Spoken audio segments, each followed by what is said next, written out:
สาธุสาธุพรหมาจารโลกาภิปติสัมปติ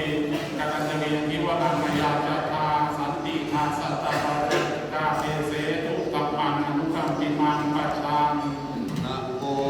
ตัสสะภะคะวะโตอะระหะโตสัมมาสัมพุทธัสสะนะโมตัสสะภะคะวะโต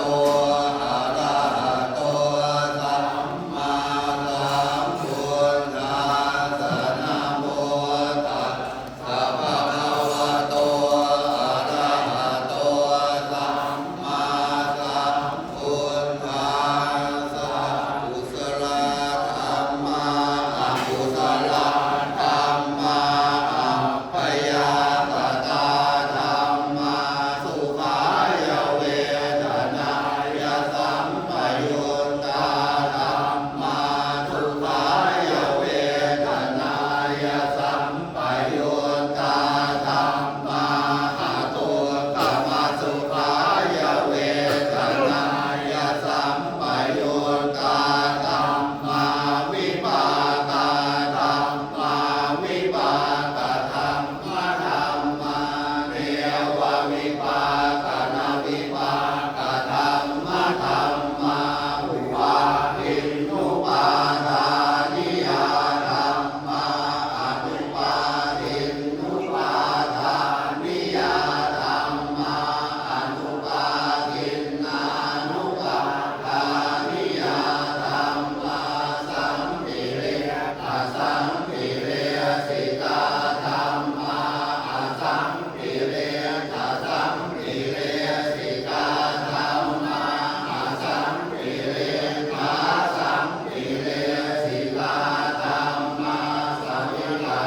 สัมมิญาลาธรรมาอวิกังอวิจาลมัตตาธรรมาอวิกังอวิจาลาธรรมาปิติสหัตตาธรรมาสุขสหัตตาธรรมาอุเบกขาสหัตตาธรรมาทัสสะเนนะมหาตัพพะธรรมาภาวนายะมหาตัพพะธรรมาเทวทัสสะเน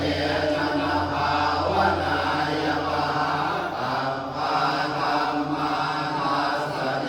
นะมหาตัพพะเห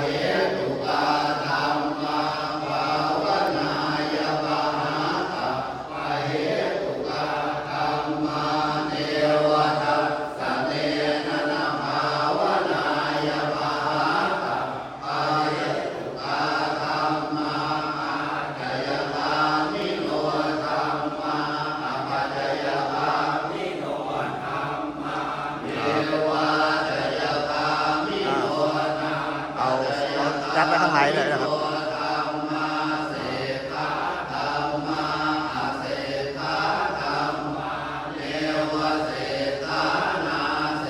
กาธรรมาปริกาธรรมามหาปตาธรรมาอัปปมานะธรรมาปริกาธรรมนาธรรมามหาปตาธรรมนาธรรมาอัปปมา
นัทชัยเดี๋ยวคุณพิสิทธิ์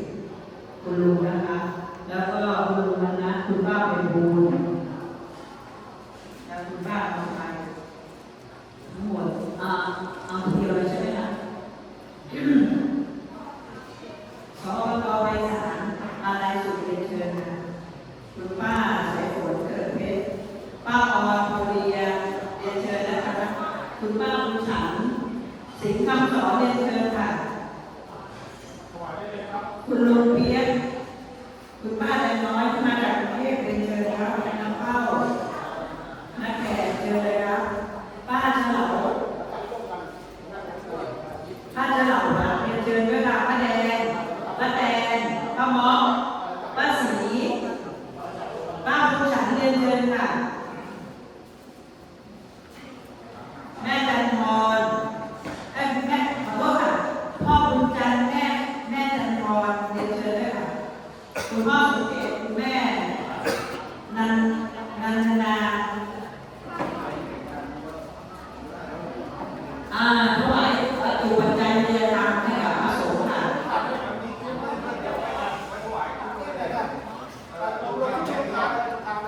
เอาเป็นชุดก่อนนะคะเป็นชุดอ๋อโอเคนั้นรวมเลยก็ได้ค่ะรวมกันทุกเดี๋ยวผ้าถวายทีละ6ท่านนะคะ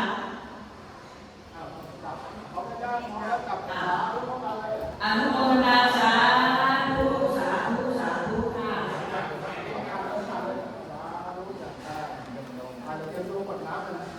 เดี๋ยวเปิดมาครับเปิดมาครับเปิดมาครับน้ำหอมขวดน้ำนี่เจ๊เอาไปด้วยขวดน้ำด้วยแยกได้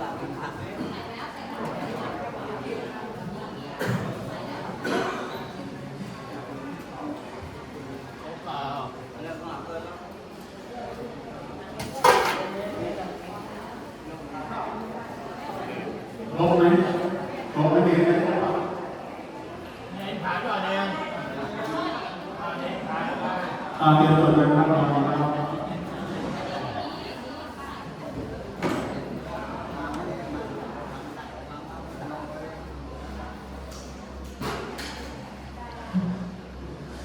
ปวดน้ำก็พอปวด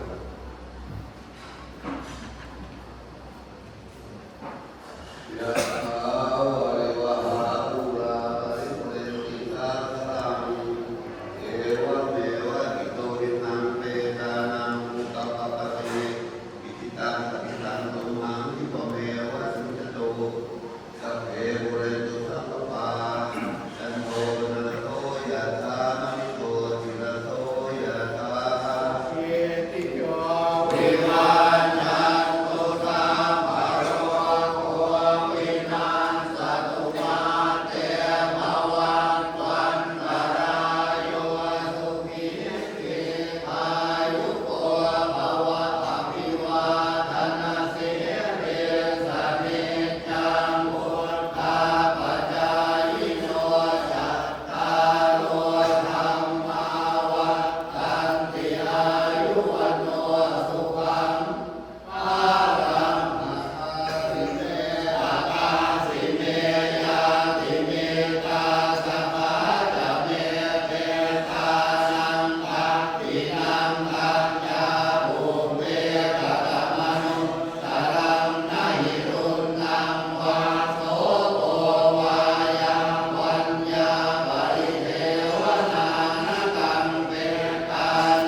นั่งที่นี่